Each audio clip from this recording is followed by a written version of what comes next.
E aconteceu, nos dias em que os filhos de Israel faziam o que era mal aos olhos do Senhor, que ele os entregou nas mãos dos filisteus por 40 anos. Nesse tempo havia um homem de Zorá, da tribo de Dan, chamado Manoá. Sua mulher era estéril e não tinha filhos, mas o anjo do Senhor apareceu à mulher e disse: Eis que és estéril e não tiveste filhos, porém conceberás e darás à luz um filho. Portanto, guarda-te de beber vinho ou bebida forte, e não comas coisa imunda, porque o menino será nazireu consagrado a Deus desde o ventre. Ele começará a libertar Israel das mãos dos filisteus. A mulher correu e contou a Manoá o que vira e ouvira. E assim, conforme a palavra do Senhor, ela concebeu e deu à luz um filho, e chamou o seu nome Sansão. E o menino cresceu, e o Espírito do Senhor começou a movê-lo. E aconteceu certo dia, que Sansão desceu a Tina e viu ali uma mulher entre as filhas dos filisteus, e desejou tomá-la por esposa. Seus pais o advertiram: Porventura não há mulher entre as filhas de teu povo? Mas Sansão insistiu, pois o Senhor buscava ocasião contra os filisteus. Ao descer pelo caminho, um leão novo veio rugindo contra ele. Então, o Espírito do Senhor se apoderou de Sansão, e ele rasgou o leão como quem rasga um cabrito, sem ter nada na mão. E mais tarde, quando passou pelo mesmo caminho, viu que no corpo do leão havia um enxame de abelhas e mel, e dele comeu, e também deu aos seus pais.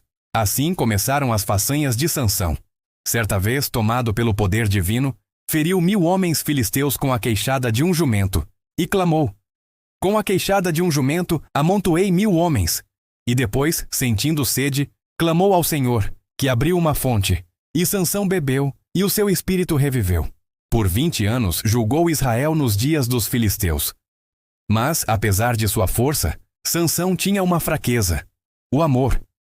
Ele amou uma mulher do vale de Soreque, chamada Dalila. E os príncipes dos filisteus vieram a ela dizendo: Engana-o e descobre em que consiste a sua grande força e com que poderíamos dominá-lo. Dalila tentou Sansão, perguntando: Dize-me, eu te peço, em que consiste tua grande força?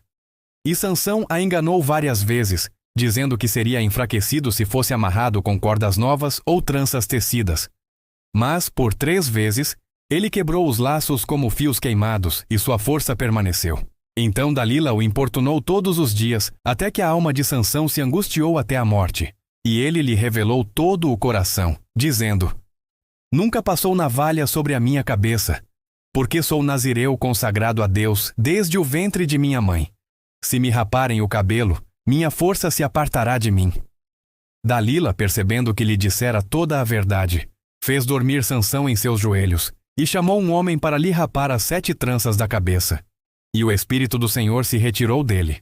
Quando os filisteus o prenderam, vazaram-lhe os olhos e o levaram a Gaza, amarrando-o com correntes de bronze, e o puseram a girar a modo cárcere. Mas, enquanto ele estava preso, o seu cabelo começou novamente a crescer. E aconteceu que os príncipes dos filisteus fizeram uma grande festa ao deus Dagon, dizendo: Nosso Deus entregou Sansão, nosso inimigo, em nossas mãos. E mandaram chamá-lo para que os divertisse. Sansão foi levado à presença deles e o puseram entre as colunas do templo. Então Sansão disse ao rapaz que o guiava pela mão: Deixa-me tocar as colunas nas quais se firma o templo, para que eu me apoie nelas. E clamou ao Senhor, dizendo: Senhor Deus, lembra-te de mim, e fortalece-me só esta vez, para que me vingue dos filisteus pelos meus 2 olhos. E abraçou as 2 colunas centrais sobre as quais o templo se firmava, uma com a mão direita e outra com a esquerda, e disse: Morra eu com os filisteus, E inclinou-se com toda a força, e o templo caiu sobre os príncipes e sobre todo o povo que nele estava. E foram mais os que matou em sua morte do que em toda a sua vida. Assim, Sansão, o homem de força incomparável, cumpriu o propósito de Deus, mostrando que a verdadeira força não está nos músculos, mas no Espírito do Senhor que habita no coração do homem. E Israel aprendeu que, mesmo após o erro e a queda, o arrependimento pode restaurar a aliança com Deus. Mensagem final: porque o Senhor é a minha força e o meu escudo. Nele confia o meu coração, e dele vem o meu socorro. Salmos 28:7.